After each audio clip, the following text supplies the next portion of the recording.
Chapter 1. The Unexpected Meeting. The champagne flute slipped from Emma's fingers before she could catch it.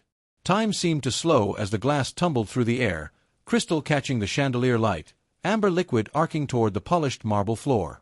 Her heart lurched. This charity gala had already pushed her far beyond her comfort zone.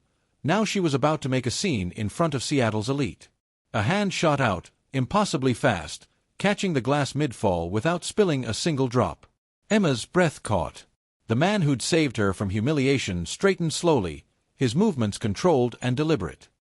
He was tall. She had to tilt her head back to meet his eyes, with dark hair swept back from a face that belonged on magazine covers, not in her chaotic reality. His tailored black suit probably cost more than her monthly rent. "Careful," he said, his voice low and smooth, like aged whiskey. He held out the glass to her. "I thank you." Emma's cheeks burned as she took it, their fingers brushing for half a second. The contact sent an unexpected jolt through her system. "I'm not usually this clumsy. It's just crowded, and I don't normally attend these things." Why was she babbling? "I can tell." The corner of his mouth lifted, not quite a smile, but close. His eyes were storm gray, studying her with an intensity that made her feel simultaneously visible and vulnerable. "Is it that obvious?" She tried to laugh, but it came out breathless. "You've been standing in the corner for 20 minutes, holding that glass like a shield." He tilted his head slightly. "And you haven't stopped looking at the exit since you arrived." Emma's heart hammered. Had he been watching her this whole time? "I'm filling in for my boss," she explained, smoothing down her borrowed dress, a simple black sheath that felt inadequate next to the designer gowns swirling around them. She was supposed to represent our firm tonight, but food poisoning had other plans. Lucky food poisoning. The comment hung between them, loaded with implication. Emma wasn't sure how to respond. Men like him, powerful, confident, commanding, didn't notice women like her. She was the girl who got coffee orders, who organized files, who faded into backgrounds. Yet he was still looking at her. "I'm Emma," she offered, extending her free hand. "Emma Chen."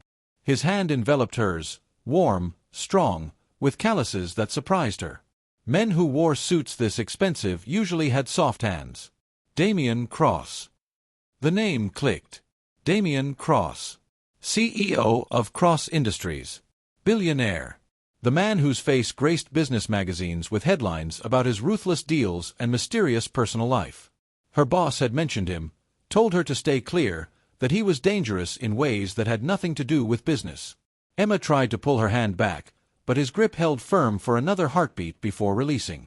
"You should know," Damien said, leaning in just enough that she caught his scent, cedar and something darker, more intoxicating. His eyes held hers, and in their depths, she saw something shift. Recognition. Interest. Warning. "Your trouble, Emma Chen."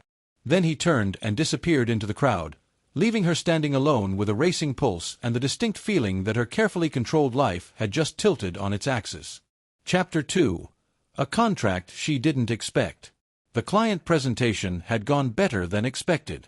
She'd landed the account, earned praise from her boss, and felt like maybe, just maybe, she was finally proving herself. Then Monday morning shattered that peace.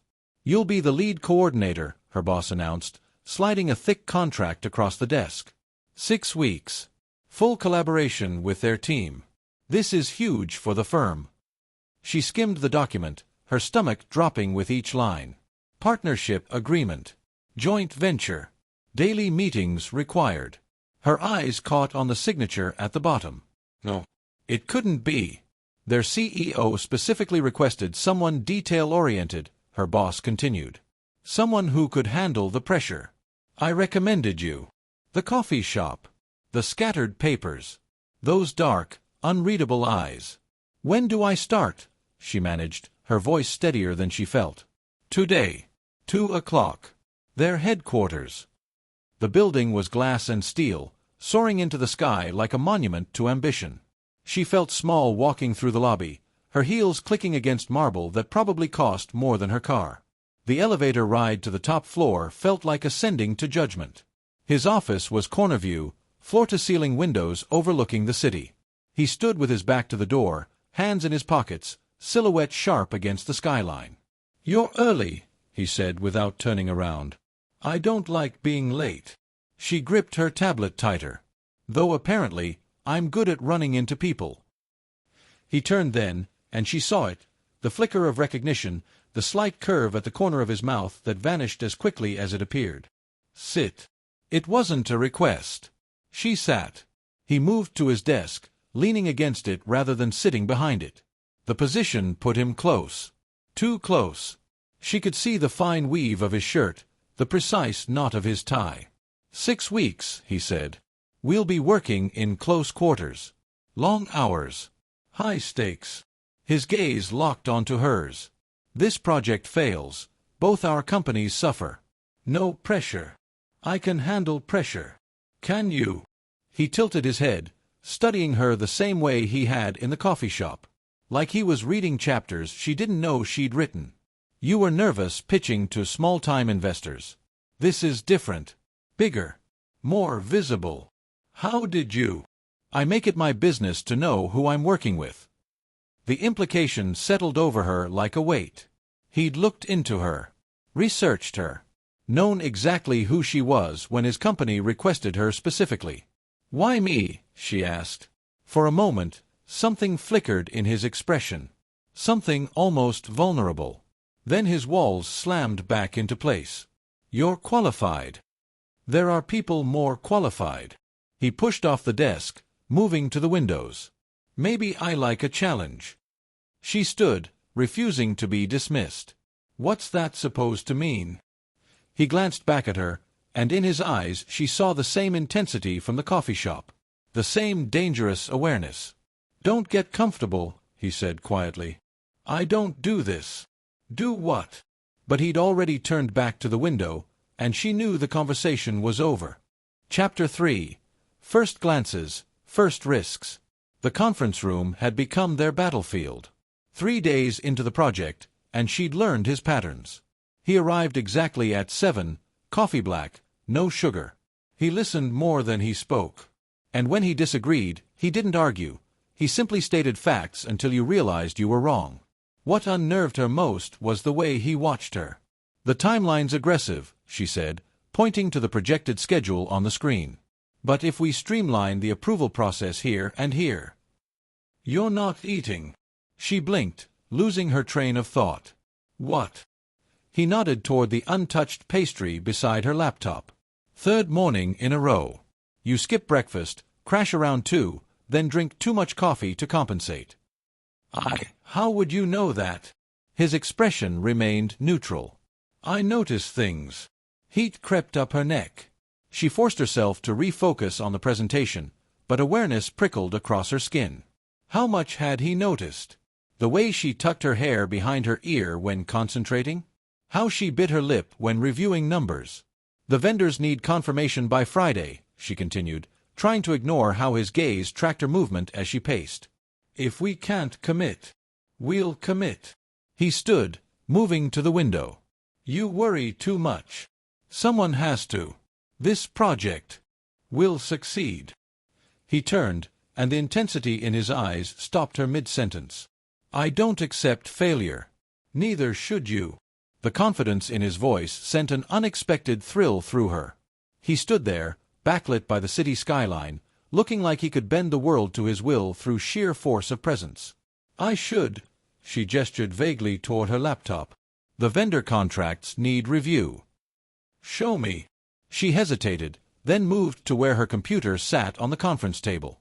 He followed, standing close enough that she caught his scent, cedar and something crisp, like winter air.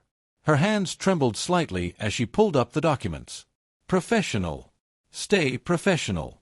"This clause," he said, leaning in to read the screen. His shoulder nearly touched hers. "It's too vague. They'll exploit it." "I thought the same thing, but legal approved." "Legal doesn't think like vendors do." He reached past her, his hand moving toward the keyboard. She reached for the mouse at the same moment. Their hands collided. She should have pulled back immediately.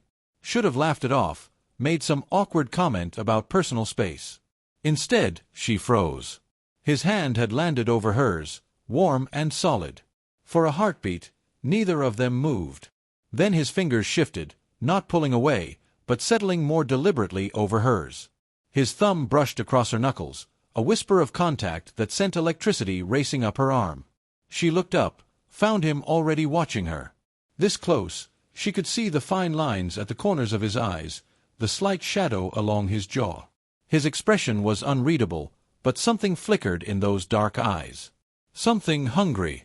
"Sorry," she whispered, though she wasn't sure what she was apologizing for. His thumb traced another slow path across her hand. "Are you?" The question hung between them, loaded with meanings she wasn't ready to examine. Her pulse thundered in her ears. The rational part of her brain screamed that this was her boss's biggest client, that this was completely inappropriate, that she should step back right now. She didn't move. Neither did he. His gaze dropped to her mouth for half a second before returning to her eyes, and in that brief moment she saw his control waver. Saw want flash across his features before he locked it down. Then, slowly, too slowly, he pulled his hand away. The loss of contact felt like cold water. "The clause," he said, his voice rougher than before. "We'll need to renegotiate." She nodded, not trusting herself to speak, and wondered if he could hear her heart racing from where he stood. Chapter 4. The Rules He Doesn't Share. She started noticing the pattern by the end of week 2. In meetings, he sat at the head of the table, always. People addressed him as Sir or Mr. Cross, never by his first name. When his assistant brought coffee, he thanked her without looking up. Polite, but distant. Professional, but cold. He built walls the way other people built empires, deliberately, efficiently, and high enough that no one could scale them. Except somehow, she kept finding cracks. "Your team seems afraid of you," she said one evening, when everyone else had finally left. He didn't look up from his laptop. "My team respects boundaries." "There's a difference between respect and fear." "Is there?" Now he did look at her, one eyebrow raised. "In my experience, people who get too close become liabilities." She should have left it alone. Should have gathered her things and gone home like she'd planned 20 minutes ago. Instead, she set down her bag. "Who hurt you?" The question landed like a stone in still water. His expression shuttered immediately, that familiar mask sliding into place. But she'd seen it, the flash of something raw before he locked it away. "That's not relevant to our project." "No," she agreed. "But it's relevant to why you won't let anyone past arm's length. Why you work 16-hour days. Why you're here every morning before anyone arrives and leave after everyone's gone. You're observant. You taught me to notice things." A ghost of a smile touched his lips, gone before she could be certain it was real. He closed his laptop, leaned back in his chair. For a long moment, he just looked at her, and she had the unsettling feeling he was deciding something. "I had a partner once," he said finally, his voice carefully neutral. "Business partner. Friend. Or so I thought." He paused, jaw tightening. "He sold company secrets to our competitor. Nearly destroyed everything I'd built. All because I trusted him. That's not your fault. Isn't it?" His laugh was bitter. "I missed the signs. Let friendship cloud judgment. Made myself vulnerable." He shook his head. "I don't make that mistake anymore." She wanted to argue, to tell him that wasn't living, it was just existing. But something in his eyes stopped her. Pain, carefully controlled. Loneliness, deliberately chosen. "So you just shut everyone out? It's safer." He stood, moved to the window, his escape route she'd learned. The place he went when conversations got too close to truth. "Easier. Sounds lonely." His shoulders tensed. For several heartbeats, he didn't respond. The city lights glittered below them, thousands of people living thousands of lives, and he stood apart from all of it. When he finally spoke, his voice was so quiet she almost missed it. "You're the first person I've let close in years." The confession hung in the air between them, fragile and dangerous. She could feel her heart beating too fast, could see the rigid set of his shoulders, could sense how much that admission had cost him. She took a step toward him. Then another. "Maybe that's not such a bad thing," she whispered. He didn't turn around, But she saw his reflection in the glass, saw the war playing across his features between control and surrender. Chapter 5. The night he stops her. The investor dinner had run late, too late. She'd smiled through 4 courses, made small talk with strangers who evaluated her like she was another line item on a balance sheet, and watched him work the room with effortless charisma. This version of him was polished, charming, completely in control. But she'd caught him watching her between conversations. Those quick glances that made her skin warm. Now, standing in the marble lobby as guests filtered toward waiting cars, exhaustion pulled at her bones. Her feet ached in heels she wasn't used to wearing. All she wanted was her apartment, her couch, and silence. "Thank you for tonight," she said, retrieving her coat from the check. "I'll have the follow-up notes ready by morning." She made it 3 steps toward the exit. "Wait." His voice stopped her. Not loud, but commanding enough that her feet obeyed before her brain caught up. She turned. He stood several feet away, hands in his pockets, expression unreadable in the dim lobby lighting. "It's late," he said. "Let me drive you home. I can catch a cab." "I insist." Something in his tone made it clear this wasn't really a request. She should have argued, should have insisted on her independence. Instead, she found herself nodding. His car was sleek, expensive, and waiting at the curb. He opened the door for her, a gesture that felt both old-fashioned and intimate. The interior smelled like leather and his cologne. He slid into the driver's seat, but didn't start the engine. Silence stretched between them, heavy with things unsaid. "You were good tonight," he said finally. "The investors were impressed. I just answered their questions." "You did more than that. You made them believe." He turned to face her, and in the shadows of the car, his features looked sharper. More raw. "You make me believe." Her breath caught. "In what?" "That maybe I've been wrong. About keeping people out. About—" He trailed off, shaking his head. "You should go inside." She realized they were parked outside her building. She hadn't even noticed the drive, too focused on the tension crackling between them. "Right. Yes." She reached for the door handle. His hand caught her wrist, gentle but firm. "Wait," he said again, softer this time. She froze, hyper-aware of his fingers wrapped around her wrist, his thumb resting against her pulse point. Could he feel how fast her heart was racing? "What are we doing?" she whispered. He pulled her back, not roughly, but with enough intent that she turned to face him fully. In the dim light from the street lamp, his eyes were dark and intense. "I don't know," he admitted. "But I know I'm not ready for you to leave. It's late. I should. You should stay." His voice dropped lower, rougher. "Just 5 more minutes." Those 5 minutes felt like standing on the edge of a cliff. He was so close she could see the rise and fall of his chest, could feel the heat radiating from his body. His hand still circled her wrist, keeping her anchored. "This is a bad idea," she said, even as she leaned slightly toward him. "Probably. We work together." "I know. You have rules about this." "I do." His thumb stroked over her pulse point, sending shivers up her arm. "I'm breaking every single one of them right now." She should pull away. Should establish boundaries. Should remember all the reasons this couldn't happen. Instead, she let herself drown in his gaze. He leaned in slowly, giving her time to stop him, to protest, to run. His free hand came up to cup her face, thumb brushing her cheekbone with devastating gentleness. "Tell me to let you go," he whispered, his breath warm against her lips. She couldn't. Wouldn't. His forehead touched hers, and she felt him shake, actually shake, with restraint. "You're not going anywhere tonight," he murmured, and it sounded like both a promise and a confession. Chapter 6. The Dangerous Smile. Morning light filtered through the office windows, softer than usual. Or maybe everything felt softer after last night, after sitting in his car, breath mingling, neither willing to break the spell.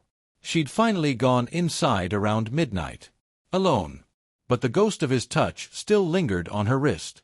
"Coffee," he said, appearing beside her desk without warning. She looked up, startled. He held out a cup, not from the office pot, but from the cafe 3 blocks away. Her usual order. "How did you?" Caramel latte, extra shot, no whip. The corner of his mouth twitched. I notice things, remember? She took the cup, their fingers brushing. Neither of them pulled away as quickly as they should have. Thank you. Don't thank me yet. He perched on the edge of her desk, closer than professional, farther than she wanted. I need you to survive the next 4 hours. The Peterson group is brutal. I'll be fine. I know you will. He said it with such certainty that warmth bloomed in her chest. She took a sip of coffee to hide her reaction, but he was watching too closely. Always watching. What? She asked. You have foam. He reached out, thumb brushing the corner of her mouth. The casual intimacy of it stole her breath. His touch lingered half a second too long, his eyes darkening as they tracked the movement. Then he smiled. Not the polite, controlled expression he gave clients. Not the barely there curve she'd glimpsed in meetings.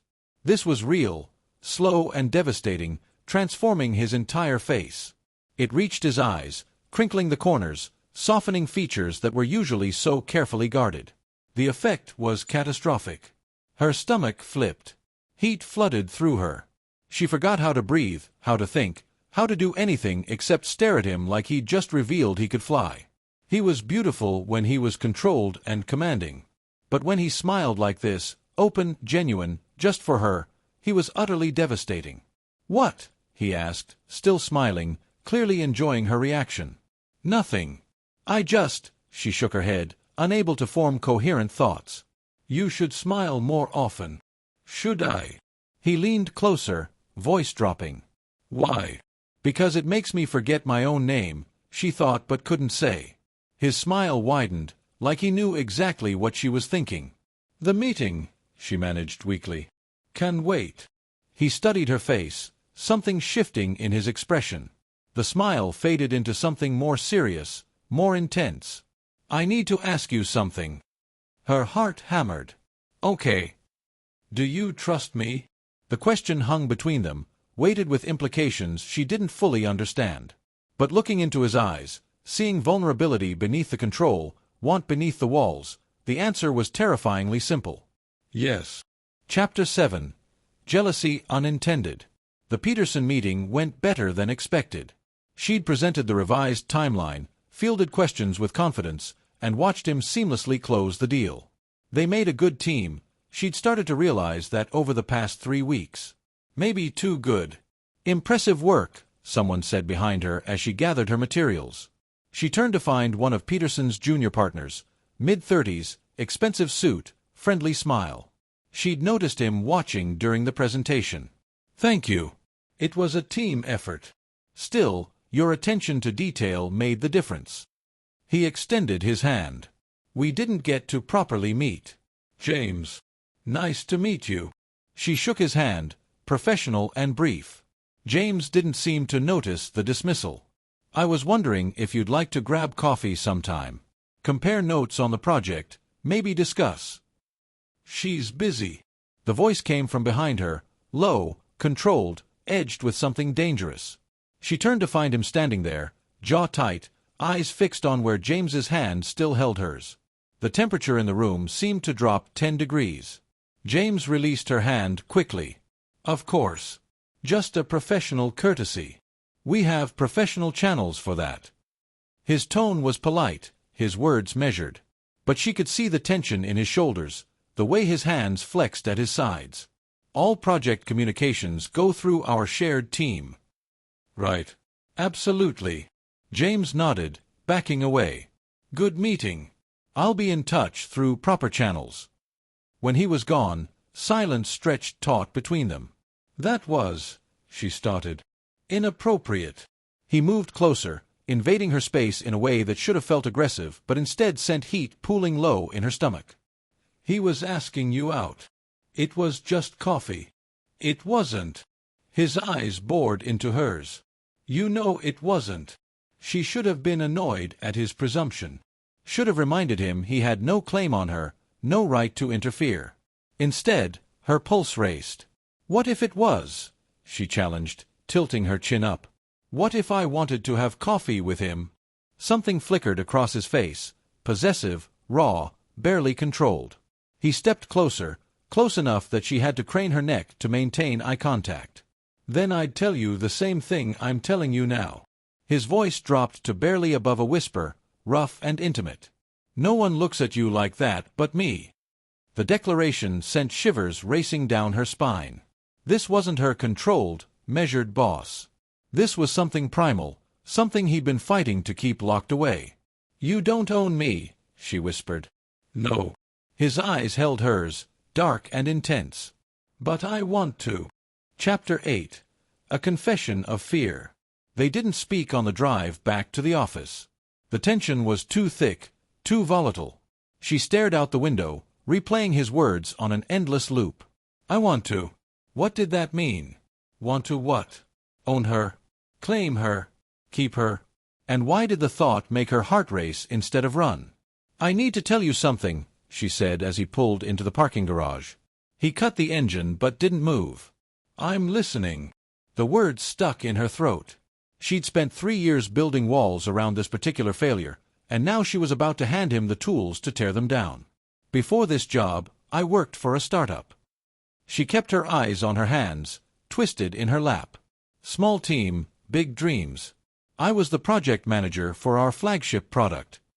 He waited, patient, not pushing. "There was someone, my supervisor. He was brilliant, charismatic. Everyone loved him." She swallowed hard. "Including me." His hands tightened on the steering wheel, but he stayed silent. "We got involved. Kept it secret because of company policy. He said we'd go public once the product launched, once he got promoted. He had all these plans for our future." Her laugh was bitter. "I believed every word." "What happened?" "The product failed. Spectacular, public failure. And suddenly, he didn't know me anymore." The old hurt crept into her voice despite her efforts.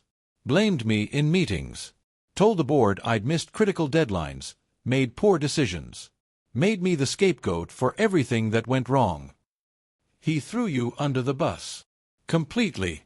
I lost my job, my reputation in that industry. Had to start over from scratch."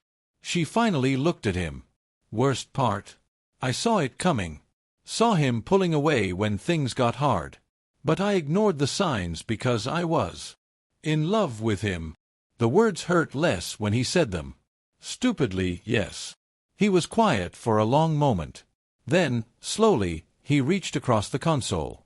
His hand covered both of hers, warm and solid and steady.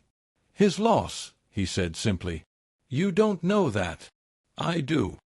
He turned to face her fully. "Because you're brilliant. Dedicated. You don't give up when things get hard. You work 16-hour days until you find a solution. You notice details everyone else misses. You make people believe." His thumb stroked across her knuckles. If he couldn't see that, he was an idiot. Tears burned behind her eyes. "You're just saying that." "I don't just say anything." His other hand came up to cup her face, tilting her chin so she had to meet his eyes. "Every word is true." The gentleness in his touch undid her. This man who kept everyone at arm's length, who built walls for protection, was holding her like she was something precious. "I'm terrified," she whispered. "Of what?" "This. You. The way you make me feel." She pressed her hand over his, keeping it against her cheek. "I can't go through that again. Can't lose myself in someone who'll.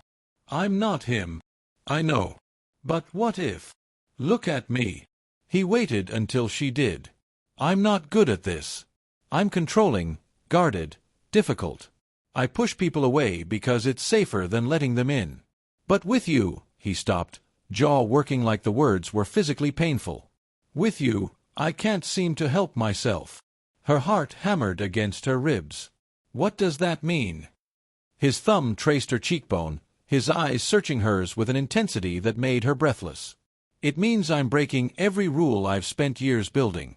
It means I think about you constantly, when I should be working, when I'm trying to sleep, when you're standing 3 feet away in meetings." His voice roughened. "It means I'm falling, and I have no idea how to stop it." The confession hung between them, raw and honest. She was falling too. Had been falling since the coffee shop, maybe. Since he'd caught her champagne glass and looked at her like she was something worth catching. But he hadn't said the words she needed to hear. Hadn't promised this was more than attraction, more than breaking his own rules. Hadn't admitted he wanted her for more than just right now. "We should go inside," she managed. "People will wonder." "Let them." He kissed her forehead, soft, lingering, devastatingly tender. Then he released her and stepped out of the car, leaving her sitting there with tears on her cheeks and the terrifying realization that she was completely, irrevocably falling for him.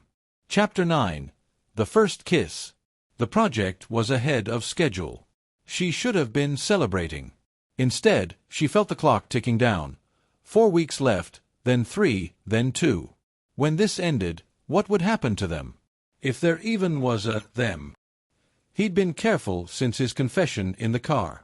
Professional in meetings, distant in emails. But his eyes still found her across rooms, and sometimes she'd catch him watching with an expression that made her stomach flutter. They were dancing around something inevitable. Tonight, working late again, the office felt different. Quieter. More intimate with just the two of them and the city lights beyond the windows. "You're distracted," he said without looking up from his laptop. "I'm fine." "You've been staring at the same spreadsheet for 20 minutes. She closed her laptop with more force than necessary. "Maybe I'm tired of pretending." That got his attention. He looked up, eyebrow raised. "Pretending what?" "That this is normal. That we're just colleagues working on a project." She stood, pacing to the windows because sitting still felt impossible. "That you didn't tell me you were falling for me a week ago and then act like it never happened." Silence. Then the sound of his chair pushing back. She felt him approach before she saw him, that electric awareness that sparked whenever he was near. "I'm giving you space," he said quietly. "Thought that's what you needed." "I never said that." "You didn't have to." He stopped beside her, close enough that their shoulders almost touched. "You looked terrified." "I was. I am." She turned to face him. "But not of you." "Then what?" "Of this ending badly. Of losing myself again. Of falling so hard that when you pull away, Her voice broke. His hand caught her chin, tilting her face up. "Who says I'm going to pull away?" "Everyone does eventually." "I'm not everyone." His thumb brushed her lower lip, and she stopped breathing. "I told you, I don't let people close. Haven't in years. But you." He shook his head, something like wonder crossing his features. "You walked into my life covered in coffee shop chaos and somehow got past every defense I'd built." "That's not." "Let me finish." His other hand came up to frame her face, holding her gently but firmly. "I'm not good at this. At feelings, at vulnerability, at any of it. But I'm trying. For you, I'm trying." Her heart hammered so hard she was certain he could hear it. "What are you saying?" "That I don't want to pretend anymore either." He leaned closer, his forehead nearly touching hers. "That when I said I was falling, I meant it. Present tense. Still happening." "This is a terrible idea," she whispered. "Probably the worst I've ever had. We could ruin everything." "I know." His breath ghosted across her lips. "Ask me if I care." She couldn't. Could barely think with him this close, with his hands cradling her face like she was something precious. "Kiss me," she breathed. "Please." He did. Not tentatively, not carefully. He kissed her like he'd been starving for it, like every wall he'd built had finally crumbled. His mouth claimed hers with desperate intensity, one hand sliding into her hair while the other pressed against the small of her back, pulling her flush against him. She gasped, and he deepened the kiss, swallowing the sound. Every nerve ending in her body came alive. Her hands fisted in his shirt, needing him closer, needing more. This wasn't gentle or sweet. This was weeks of tension finally breaking, want finally unleashed. His kiss was demanding, possessive, and utterly devastating. When he finally pulled back, they were both breathing hard. His hands shook where they held her, actually shook, and the evidence of his lack of control made her weak. "Don't let that happen again," he whispered against her lips, but his hands tightened, contradicting his words. "Why not?" "Because..." He stopped, jaw clenching. His hands trembled harder. Because once I start, I won't want to stop. She pressed closer, feeling his heart racing against hers. Then don't. Chapter 10. The contract revealed. The email arrived Monday morning, shattering everything. Subject: Project Timeline, Final Phase. She stared at the words, coffee cooling in her hand. 2 weeks. The project would wrap in 2 weeks, and then there would be no reason for daily meetings, no excuse for late nights in his office, no contract binding them together. You're quiet today. She looked up to find him watching from the doorway, that familiar intensity in his gaze. Just reviewing the timeline. He moved closer, perching on the edge of her desk like he always did. The casual intimacy of it now felt weighted with everything unspoken between them. We're ahead of schedule, he said. You should be proud. I am. The lie tasted bitter. His hand covered hers on the desk. What's wrong? Everything. Nothing. How could she explain that the end of this project felt like the end of them? That once the contract dissolved, so would whatever this fragile thing between them was? Her phone buzzed. A text from her boss. Great work on the project. Already lining up your next assignment. Different client. Starts in 3 weeks. Reality crashed down. This had always been temporary. A 6-week collaboration. Nothing more. She'd known that from the beginning. So why did it feel like her heart was breaking? I need to focus, she said, pulling her hand away from his. The final reports are due Friday. His eyes narrowed. What just happened? Nothing. We should maintain some professional boundaries. The project's almost over. She watched the impact of her words hit him. His jaw tightened, his hand curling into a fist on the desk. Professional boundaries, he repeated, voice carefully neutral. Yes. After everything. This was always about the project. The words cut her own throat. We both knew that. He stood slowly, and she saw the walls slamming back into place. The vulnerability he'd shown her vanishing behind cold control. I see. It's for the best. Don't. His voice was quiet but sharp. Don't tell me what's best when you won't even tell me what's wrong. She forced herself to meet his eyes. Nothing's wrong. I'm just being realistic. Realistic. He laughed, but there was no humor in it. Is that what we're calling running away now? I'm not. You are. He moved closer, and she had to fight not to step back. You don't get distant without explanation. Not with me. The command in his voice made her spine straighten. I don't owe you. Yes, you do. His eyes bored into hers. After what we shared, after what I told you, after that kiss, you owe me honesty. She wanted to give it to him. Wanted to tell him she was terrified of losing him, of this ending, of falling so hard she'd shatter when it was over. But fear locked the words in her throat. The project ends in 2 weeks, she said instead. We should start transitioning back to appropriate professional distance. Something flickered across his face. Hurt, quickly masked. If that's what you want. It wasn't. God, it wasn't. But she nodded anyway. Chapter 11. Almost confession. 3 days of careful distance felt like 3 years. They still worked together, they had to. But the easy intimacy was gone, replaced by painful politeness. He no longer brought her coffee. She stopped staying late. They communicated through emails instead of conversations. It was professional. Appropriate. Absolutely destroying her. Thursday evening, she found herself outside his office. Everyone else had left.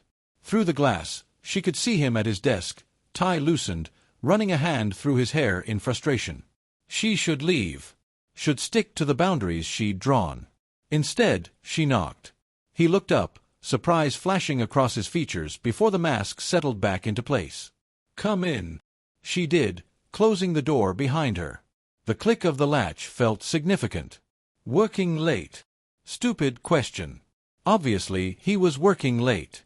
Could ask you the same thing. His eyes tracked her movement as she approached his desk. Thought you'd be gone by now. I should be. But you're not. No. She wasn't. Because staying away from him was killing her, and she'd finally admitted to herself that professional distance was just another word for cowardice. "I need to tell you something," she said. He set down his pen, giving her his full attention. "I'm listening."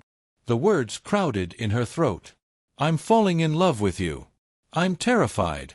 I don't know how to do this without losing myself. I need you, but I'm scared of needing you. The project. If you're here to talk about the project, save it." His voice was flat. "We're on schedule. Everything's fine.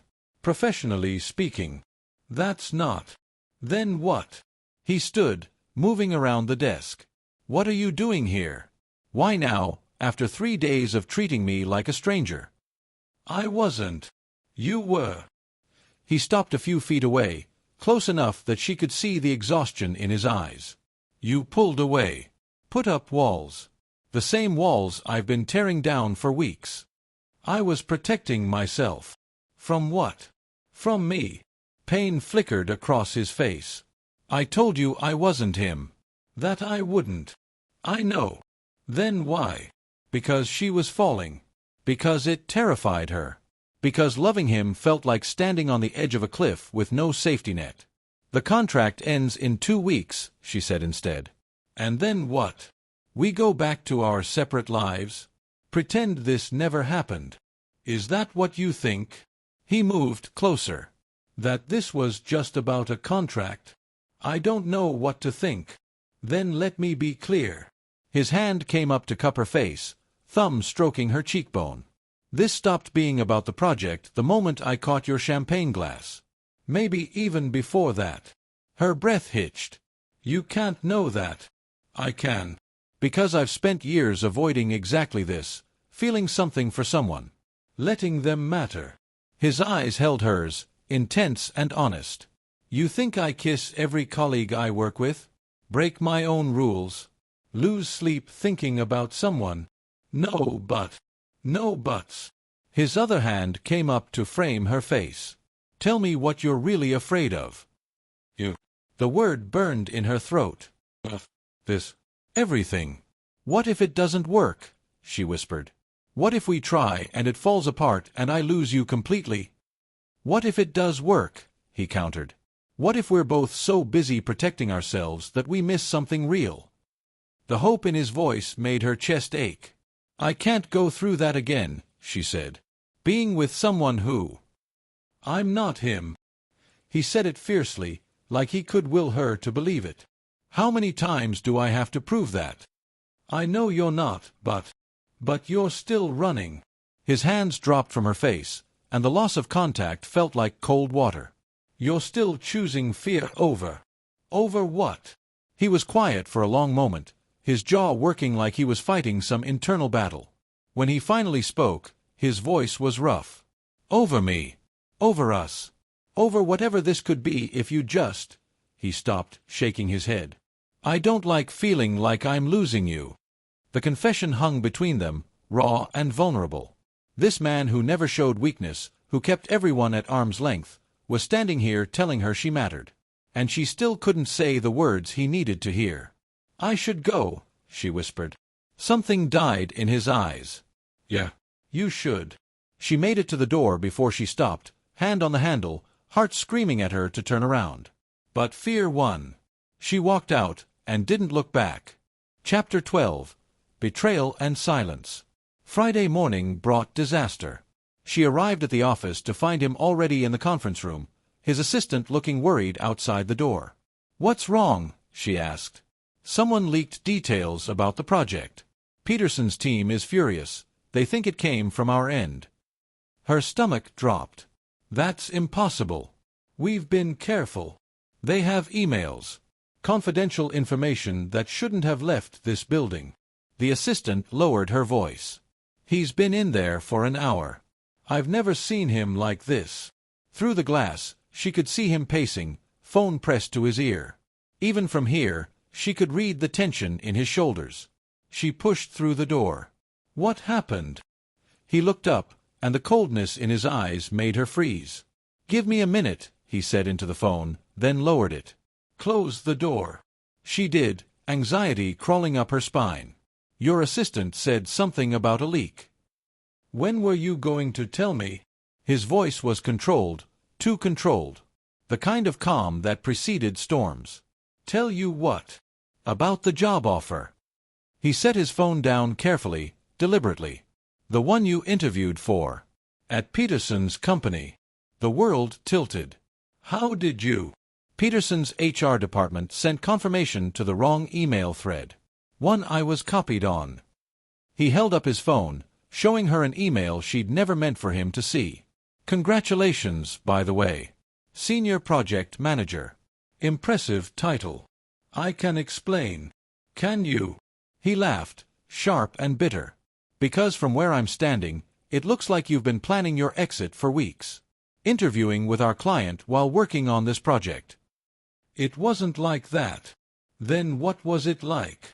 He moved closer, and she saw the hurt beneath the anger. When did you interview? Let me guess. Was it that day you said you had a dentist appointment? Or the afternoon you left early for personal reasons? She flinched. I didn't think I'd get it. It was just what? A backup plan. His voice cracked slightly. Insurance in case this, he gestured between them, didn't work out? You don't understand. Then make me understand. He stopped in front of her, and she could see him fighting for control. Help me understand why you'd accept a job with our client without telling me. Why you'd let me think. He stopped, jaw clenching. Why you'd let me fall for you when you were already planning to leave. I wasn't planning anything. The interview was before us. Before any of this happened. But you accepted. His eyes searched hers. When? When did you accept their offer? She couldn't answer. Couldn't tell him it was Tuesday, the day after he'd confessed he was falling for her. The day she'd gotten scared and needed an escape route. His expression shuttered. I see. Please, just let me explain. There's nothing to explain. He moved to his desk, putting distance between them. You made your choice. You're leaving. Taking a position with Peterson's team, which means we can't. He stopped, something breaking in his voice. We can't be anything. Conflict of interest. Professional ethics. I didn't think about that. Didn't you? He turned, and the pain in his eyes cut her. Or did you think about it very carefully? Make sure you had a way out that was professional, clean. No messy emotions, no risk. That's not fair. Fair. His laugh was hollow. I told you things I've never told anyone. Broke rules I've kept for years. Let myself. He stopped, hands fisting at his sides. And you were planning your exit the entire time. I was scared, she whispered. So you lied. I didn't lie. You didn't tell me the truth. Same thing. He moved to the door, opened it. Get out. Please, if you'd just listen. Get out, he repeated, and his voice broke on the words. I can't look at you right now. She stood frozen, watching him fracture in front of her. I'm sorry, she whispered. So am I. She left, and heard the door close behind her with terrible finality. Chapter 13. The Space That Makes It Worse. 1 week of silence felt like drowning. She'd called, texted, sent emails explaining, apologizing, begging him to let her explain properly. He responded to exactly one message. Focus on your transition to Peterson's team. I'll handle the project closeout. Professional. Cold. Final. Her apartment felt too quiet. Work felt meaningless. Everything reminded her of him. Coffee in the morning, late evenings when she used to stay at the office, the jacket she'd borrowed once and forgotten to return. She'd gotten what she wanted, hadn't she? An escape route. Professional distance. No risk of losing herself. So why did it feel like she'd lost everything anyway? Thursday night, she sat on her couch with his jacket in her lap, breathing in the faint scent of cedar and winter air, and finally let herself cry. She'd been so afraid of being hurt that she'd hurt him instead. Had taken his vulnerability and thrown it back in his face. Had proven every fear he'd ever had about letting people close. Her phone buzzed. For a desperate moment, she thought it might be him. It was her boss. Peterson's team wants you to start Monday instead of next week. Can you make that work? Monday. 3 days away. 3 days until this became permanent, until any chance of fixing things disappeared completely. She stared at the message, thumb hovering over the keyboard. Then she looked at the jacket in her lap, remembered his hands shaking when he'd kissed her, remembered him saying, "You're the first person I've let close in years." She'd been so afraid of ending up like before, broken by someone who didn't really want her.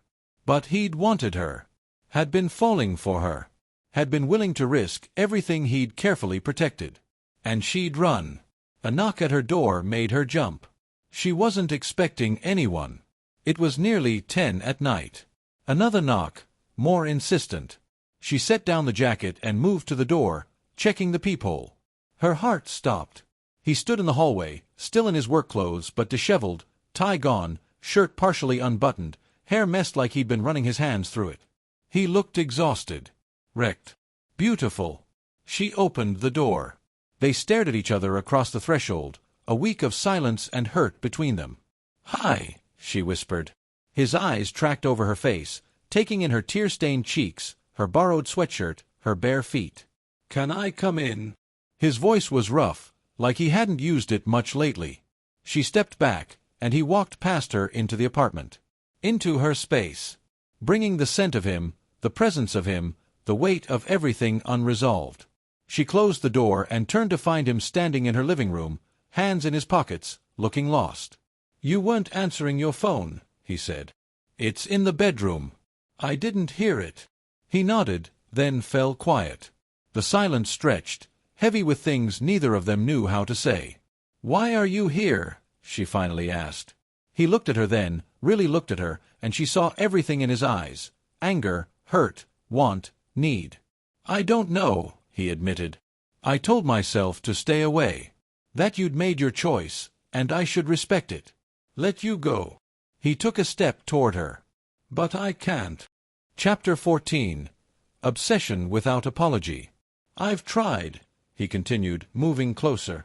"Spent a week telling myself this was for the best. That you were right to leave, to protect yourself, to choose the safer path. I wasn't. Let me finish." His voice was firm but not harsh. "I tried to go back to how things were before. Buried myself in work. Avoided anything that reminded me of you." He laughed bitterly. "Impossible, by the way. Everything reminds me of you." Her breath caught. "I tried to convince myself it was just attraction. Just proximity and timing. That I'd get over it." He stopped in front of her, close enough to touch but not touching. "But I can't. I can't replace you. Can't stop thinking about you. Can't pretend this was nothing." "What are you saying?" "I'm saying I don't let go of what's mine." The possessiveness in his voice sent shivers down her spine. "And I don't pretend this was nothing when it was everything. I took a job with your client." "I know. We can't be together." "It would be." "I know that too." His jaw tightened. "Peterson's team. Professional conflict. Ethics violations. I know all the reasons this can't work." "Then why?" "Because I don't care." The confession came out fierce, desperate. "I should care. I built my entire life on rules and boundaries and control. But with you, none of it matters." She shook her head, tears threatening. "You'll regret this. You'll resent me for making you choose. The only thing I'll regret is letting you walk away." He reached out slowly, giving her time to retreat. When she didn't, his hand cupped her face. "I fell for you." Present tense. Still falling. "And I'm done pretending I can stop it." "This is insane." "Probably." His thumb brushed away a tear she hadn't realized had fallen. "But I've spent years being careful, being safe, keeping everyone at a distance. And I was miserable. Then you crashed into my life covered in coffee shop chaos and somehow," his voice roughened, "somehow you made me want to be reckless. I hurt you." "You did." He didn't deny it. "But I understand why. You were scared. I was scared too. I just hid it better." "The job." "We'll figure it out. You can turn it down, or I can recuse myself from Peterson accounts, or we can find another solution. I don't know yet. But we'll figure it out together." You'd really give up Peterson's business? That account is worth millions. You're worth more. The simple statement broke something in her.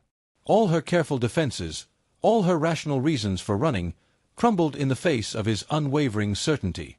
"I'm still scared," she whispered. "I know." He stepped closer, his other hand coming up to frame her face. "But I'm not asking you not to be scared. I'm asking you to be scared with me instead of alone." She searched his eyes, looking for doubt, for hesitation. Found only determination and want and something that looked dangerously close to love. "I don't know how to do this," she admitted. "Neither do I." His forehead touched hers. "But I know I'm tired of running. Tired of protecting myself from the only thing that's felt real in years. What if it doesn't work? What if it does?" He echoed his words from before. "What if we stop protecting ourselves and actually try?" Her hands came up to grip his wrists, feeling his pulse racing beneath her fingers. He was just as terrified as she was, just better at hiding it. "I don't want the job," she said suddenly. "I never wanted it. I was just scared." "I know." His lips brushed her forehead. "But you don't have to decide right now. First, I need you to answer one question." "What?" He pulled back just enough to look into her eyes. "Do you want to walk away, or stop pretending?" The question hung between them, loaded with everything they'd been dancing around for weeks. Walk away meant safety, meant protecting her heart, meant never risking the kind of pain she'd endured before. Stop pretending meant risk, meant vulnerability, meant possibly falling so hard she'd shatter. But it also meant him, meant this, meant the possibility of something real. She looked at him, this powerful, guarded man who'd broken all his own rules for her, who'd shown up at her door despite every reason to stay away, who was offering her not promises or guarantees, but honesty and effort and himself. "I don't want to walk away," she whispered. Chapter 15. Her Choice. Relief flooded his features, but he didn't move. "Then what do you want?" "Everything." She wanted everything. "I want to stop being afraid," she said. "I want to stop running from the only person who's ever really seen me." "I see you." His voice was rough with emotion. "Every part. Even the parts you try to hide." "I know." She took a shaky breath. "And it terrifies me. Because when you look at me like that, I can't pretend I don't feel." The word stuck. "Feel what?" He pressed, hands tightening slightly on her face. "Say it." "Everything." It came out barely above a whisper. "I feel everything when I'm with you. And it's too much and not enough, and I don't know how to." He kissed her, cut off her rambling with his mouth on hers, desperate and claiming. She melted into him, hands fisting in his shirt, pulling him closer. When he pulled back, they were both breathless. "I need you to understand something," he said against her lips. "I'm not good at this. I'll probably mess up, get too controlling, push too hard. I have years of bad habits and defense mechanisms." "I know. But I'm all in." His eyes bored into hers. "Completely. No halfway, no holding back. If we do this, I need you all in too." "The job." "I'll buy out Peterson's contract. Transfer it to another division. I don't care. We'll figure it out." He stroked her cheekbones with his thumbs. "But I need to know you're choosing this. Choosing us. Not because it's easy or safe, but because you want it." "I do want it." The admission felt like stepping off a cliff. "I want you. Want this. Even though it scares me. Especially because it scares you." He smiled slightly. "We're both terrified. That's how we know it matters." She laughed, surprised the sound could come out when her emotions were so raw. "That's terrible logic." "It's perfect logic." He kissed her forehead, her cheeks, the corner of her mouth. "I don't want safe. I want you." "I interviewed for that job because I was terrified of this," she confessed. "Of falling for you. Of losing control. Of ending up broken again." "I know. But then you showed up at my door, and I realized—" She stopped, gathering courage. I realized being safe doesn't mean anything if I'm miserable. And I've been miserable without you. His arms wrapped around her, pulling her flush against him. She felt his heart racing, matching hers. I'm going to mess this up sometimes, she whispered against his chest. So will I. I might pull away when I get scared. I'll pull you back. What if? No more what ifs. He tilted her chin up. We take this one day at a time. Together. Honestly. No running, no hiding, no protecting ourselves from each other. It sounded terrifying. It sounded perfect. Okay, she breathed. Silence stretched between them, but different now. Not heavy with things unsaid, but full of possibility. Then he pulled her into his arms, holding her so tightly she could barely breathe. She wrapped her arms around his waist and held on just as fiercely. I'm still scared, she admitted into his chest. Good. His lips brushed her hair.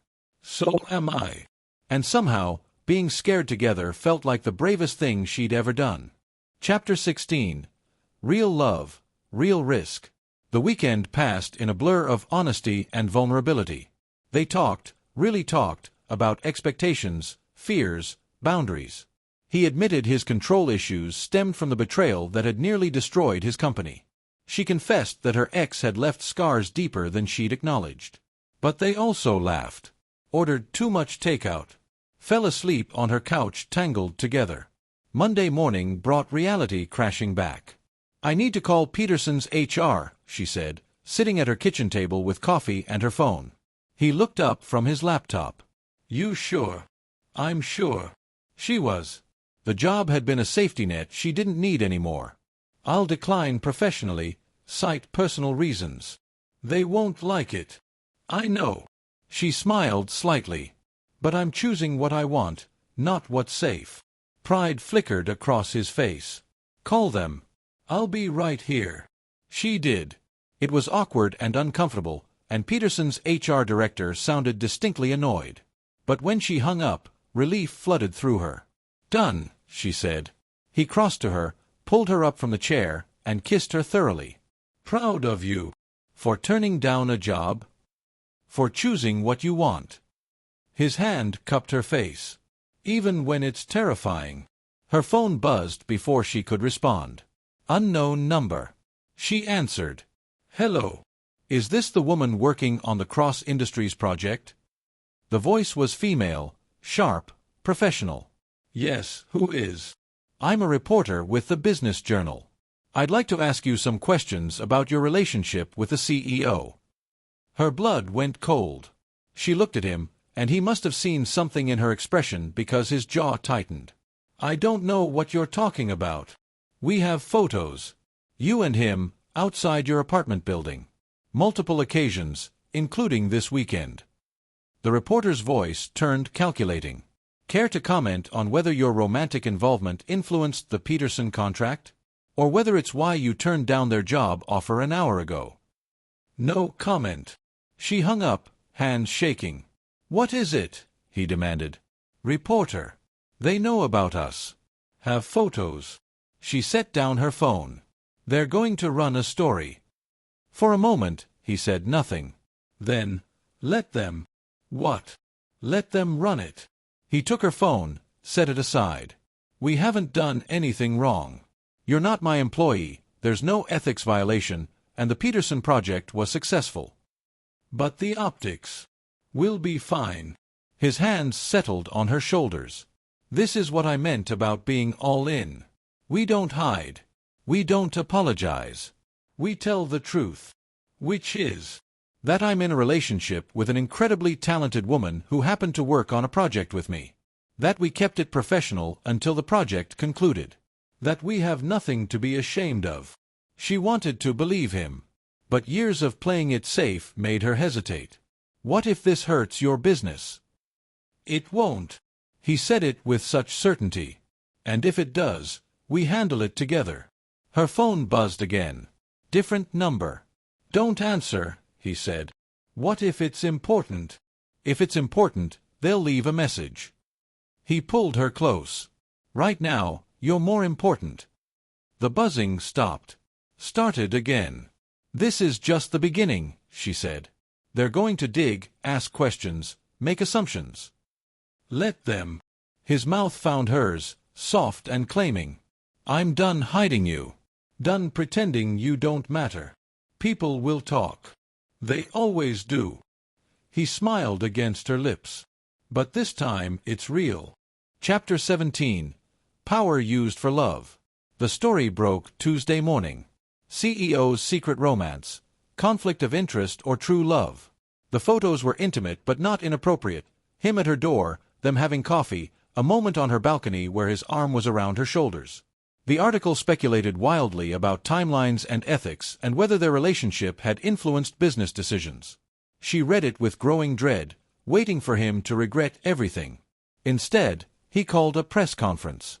"You don't have to do this," she said, watching him adjust his tie in the mirror. "Yes, I do." He turned to face her. "I told you, no hiding. That includes from reporters." "But, trust me." He kissed her forehead.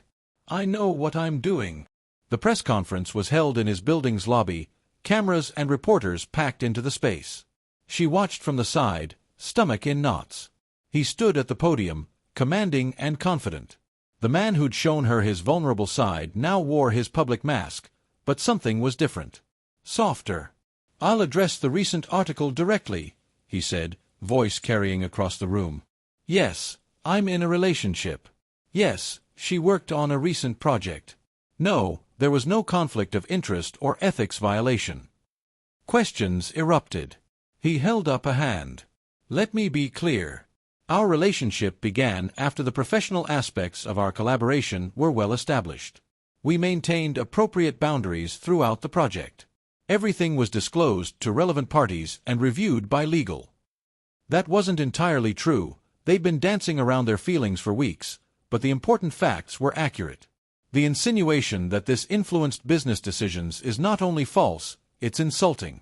To her, to me, and to the incredible work she did on that project. His voice hardened. She earned her position through talent and dedication, not through any personal relationship. More questions. He ignored them. "I've spent my career maintaining strict professional boundaries. I've kept people at a distance, prioritized business over personal connections, and believed that control was the same as success." He paused, and his eyes found hers in the crowd. "I was wrong." Her breath caught. "The truth is, she makes me better. At my job, yes. But more importantly, as a person." His gaze didn't waver from hers. "And I refuse to apologize for that. I refuse to hide it. I refuse to pretend it's anything other than what it is. Real." The room erupted in questions, but he stepped away from the podium and walked directly to her. Cameras flashed. Reporters shouted. He ignored all of it. "Hi," he said, stopping in front of her. "Hi." She smiled, tears threatening. "That was true." He took her hand, right there in front of everyone.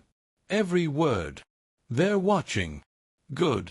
He pulled her closer. "Let them watch. This time it's real." And then, with cameras recording and reporters scrambling, he kissed her. Not a brief, professional kiss.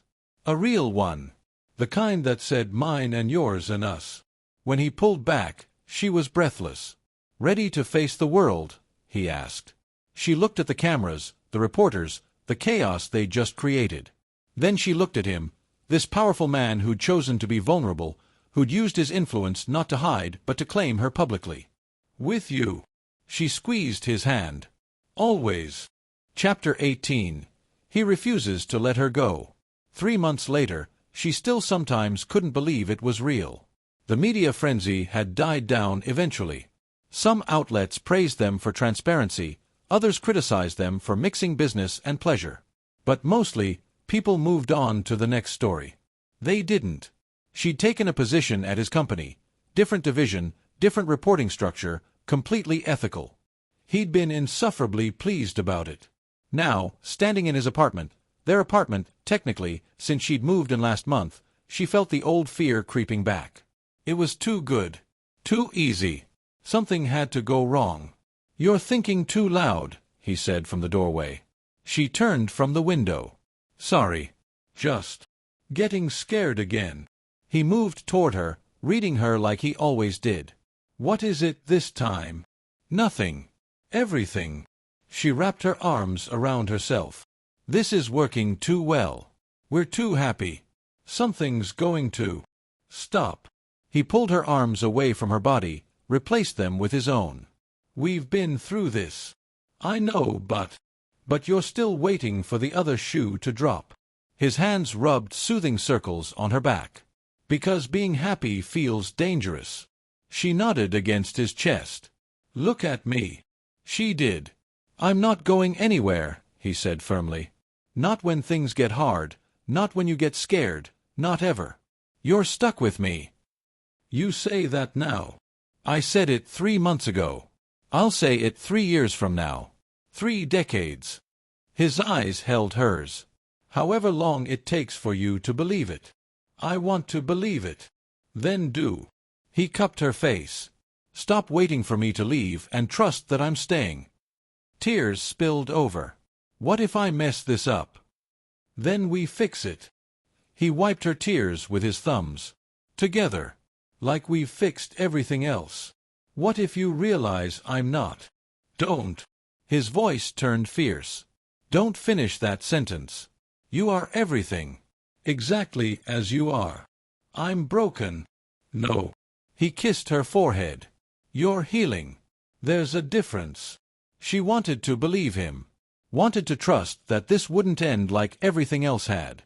I think I should leave for a while, she whispered. Give us some space to. No. His arms tightened. Absolutely not. But.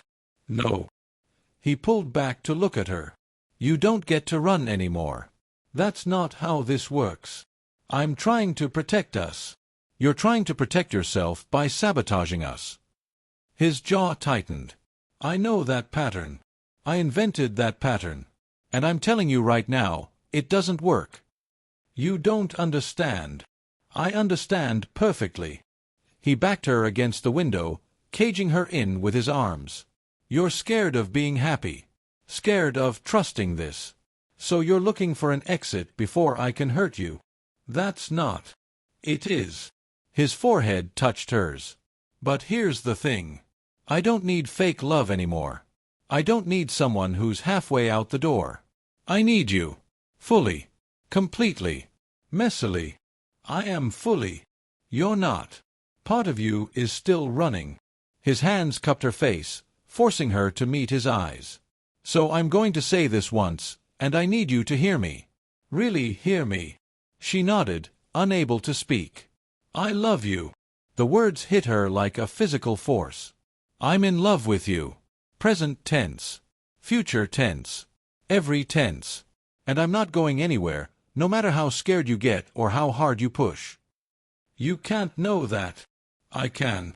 Because I spent years protecting myself, and it made me miserable. Then you crashed into my life and made me want to be brave.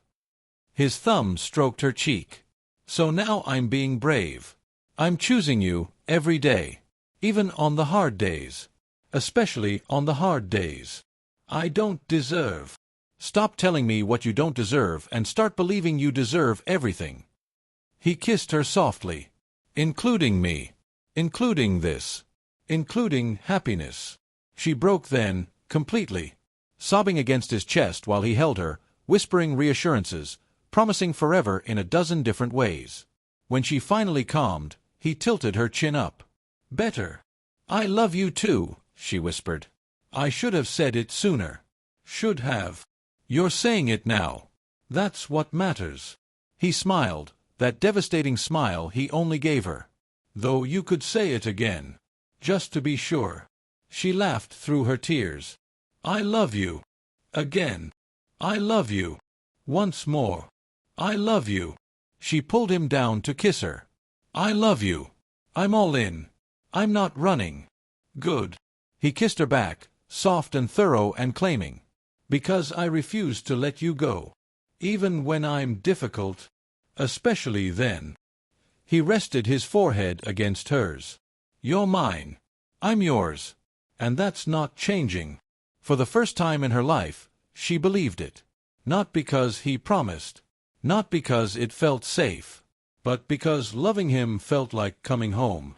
Like finding the one person who saw every broken piece and chose to stay anyway. She'd spent so long running from love that she'd almost missed the real thing. But not anymore. "Take me to bed," she whispered. He smiled, lifting her into his arms. Demanding, "You love it. I love you." He carried her toward the bedroom. "Everything else is just details."